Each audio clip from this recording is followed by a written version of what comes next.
Hello. In this lesson, we will take a look at modeling with a CAD software.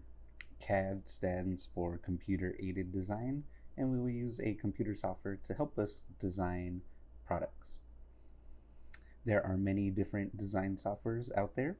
SketchUp is one that is really popular for architects and designers. Rhino is also popular for architects and designers as well too. And in a future video, we will be taking a look at Fusion 360. Adam will walk you through on using that software. For this tutorial, we will be taking a look at Tinkercad. Tinkercad is a design software made by the creators of Fusion 360, Autodesk. Tinkercad is a easy to use 3D modeling software that uses geometric solids to build and create. It is a free software, and we are able to make some really cool things using geometric solids. Take a look at this Perseverance rover example here. To begin, we will go ahead and log in. If you don't have an account set up, you could go ahead and join now, and it'll get some basic credentials from you to log into the program. Like I mentioned, it is perfect for designers of all ages. So right here, we could kind of take a look at some different products and different designs that people and users create. And this is a perfect example of a design for a product. To get started with Tinkercad, this is our desktop, our workplace right here. Go ahead and create a new design. This is our work plane. Using CAD softwares, it is a little bit easier to use a mouse than if you have a laptop with a trackpad. This is a view of our work plane. This is where we will actually build and design. There's two ways to navigate around here. You could either left click and drag the cube. This is a view cube that orients you around and orbits around the work plane. And it's easy to see which direction you're facing by the descriptions on the cube. Or you could right click and drag with your mouse, right click and drag with your mouse, and this allows you to orbit around the work plane. You could also zoom in and zoom out by using the click wheel on your mouse. Or to move around the work plane, you could click and hold the track wheel, and that'll move your work plane. So hand. To get started with Tinkercad, we will be using basic shapes. These are basic building blocks that we could click and drag into the work plane to start designing. Every shape has a menu feature here that gives you different parameters that you could change. The steps, the radius, the length, and the width, and the height. Or we have buttons and handles on the shape that will allow you to manipulate the shape as well. If you want to scale uniformly, you would hold down the shift button and click and drag any of those handles, and that'll uniformly scale your object. Right now we are working in the metric system. If you do feel more comfortable using inches, there's an edit grid feature right here that we could change that to inches. And of course the default grid is right around 8 inches, but you could change that if you wanted to make bigger objects.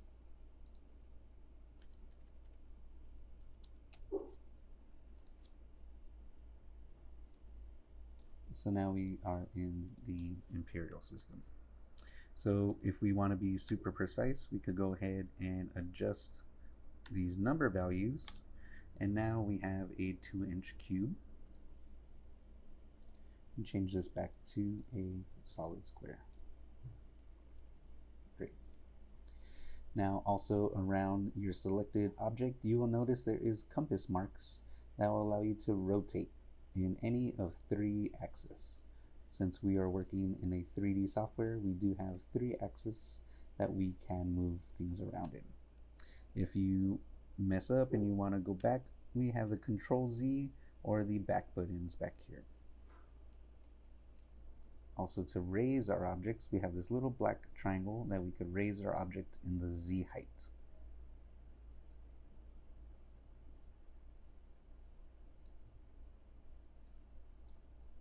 So to begin building, now that we know the basics of our shapes, using Tinkercad, we group objects together. So just a real quick example over here. I want to make this basic shape here. I'm going to left click and drag so this lasso pops up, and this selects our objects. Here we have 2 shapes selected, the cube and the cylinder. Then we will just go ahead and click on the group button, and this creates a brand new shape. Likewise, we could create negative spaces, or we could take away material. So for example, here I will take this sphere and then I'm going to make it a hole. Now when we group these objects, we will take off a negative space. We'll take away material. We'll subtract material away from our objects. So using these basic building components and using our basic shapes, we could build almost anything.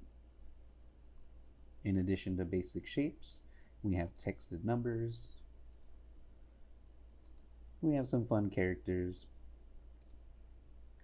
connectors. If we are working with circuits and electronics and wanting to create something using these, we also have components that are common. So LEDs, coin batteries, Arduinos, motors, batteries, breadboards, even Raspberry Pis as well too. So depending on what you are going to be building with your prototypes, you may need a Raspberry Pi or an Arduino. And here these are locked and scaled in their scalings, so you can't move them around. These are the exact dimensions of these devices. So if you were building a case or a custom enclosure, you could use this as a template. So for example here, we would start building our basic template.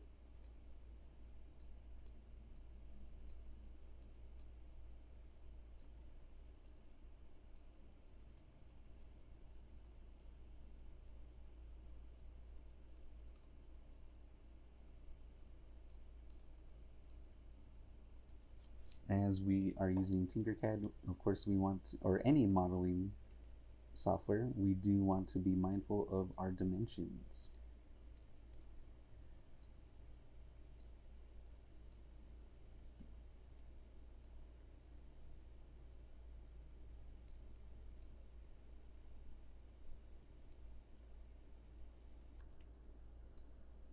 Of course, as we are modeling, we want to be mindful and orbit around our work plane so we get a full 360 view of our objects. That way we make sure we are building and placing objects in the right places.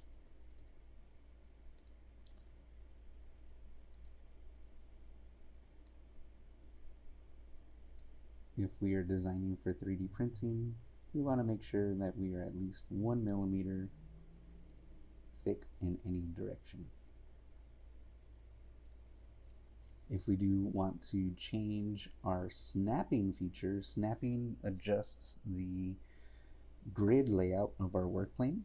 We are default at a 1/8 of an inch, but we could either turn that off or go down to 1/64 of an inch, and that'll allow us to move our objects in a finer format. Using the copy and paste feature, we're easily able to duplicate multiple items.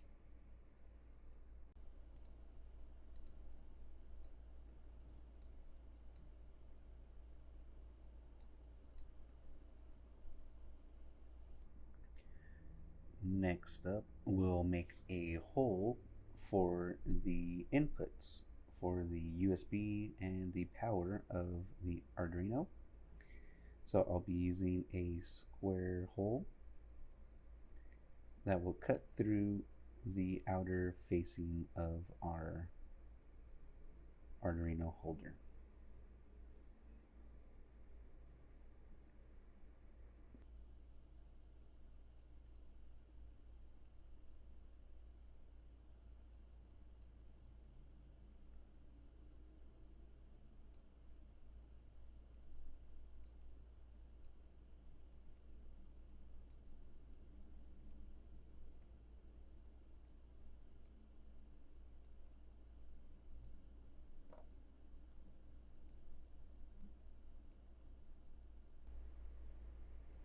Copy and paste the back wall to the front.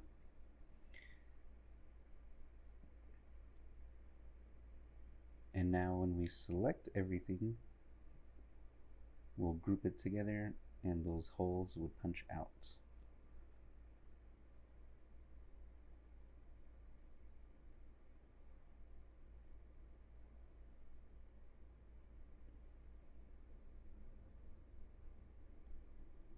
Right here I'm selecting everything and then unselecting the Arduino, and there we go.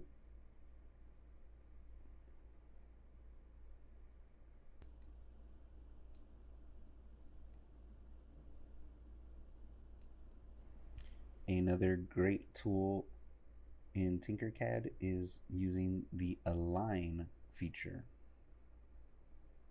If we have more than one shape, we could go ahead and align them in different orientations. In the middle, the side, in the middle of each other, and in any of those three axes. Likewise, we have a mirror feature, which would mirror the objects in different directions as well too. So if we want to get super precise, we could go ahead and use those features, align and mirror.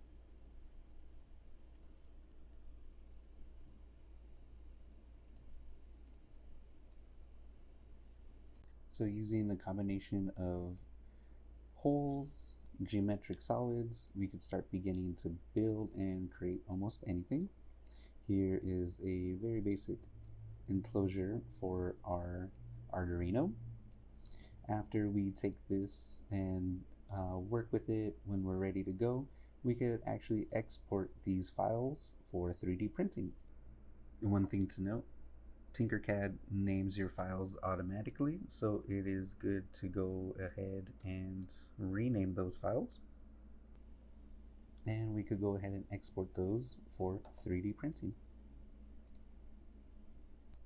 After you are done working on your file in Tinkercad, Tinkercad automatically saves your files for you. So you could just go back to the home base and your file will be there ready to go. In addition to working with 3D designs, if you are going to be integrating circuits and electronics into your prototypes, there is a nice circuit emulator here where you could go ahead and take a look at these, and there will be walkthrough tutorials and instructions on how to create different types of circuits. So we have some basic components here. We also have basic starters. So working with LEDs, working with batteries, and working with motors. These are all different walkthroughs that you could take a look at.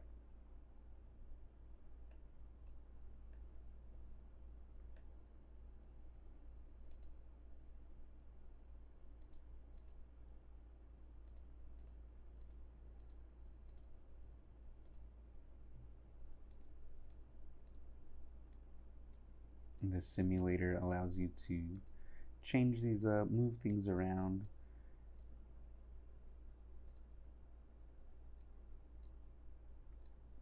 and add in new components if you needed to.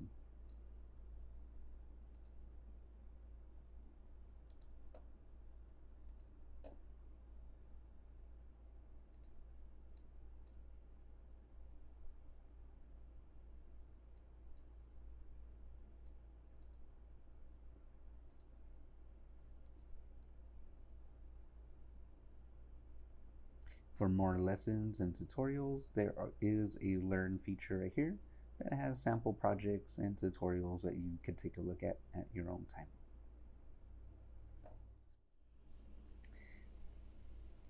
Now that we have our selected shape, we'll go ahead and import that into our chosen slicer software. If you remember from our Intro to 3D Printing tutorials, 3D design in CAD software is just the first step. The slicer software, we use Cura, will prepare our file for 3D printing. So we could see now that this basic Arduino case would take an hour, almost 2 hours to print, and we'll use 35 grams of material, and we could preview that. So previewing that will actually allow us to see our file as it would print and the steps that it will take to print. So we see layer 1 up to layer 82. You'll notice that there is this blue material right here, and this is called support material. So that is not in our actual design. This would be needed to be added to the print to support layers 77 from bridging this small gap right here.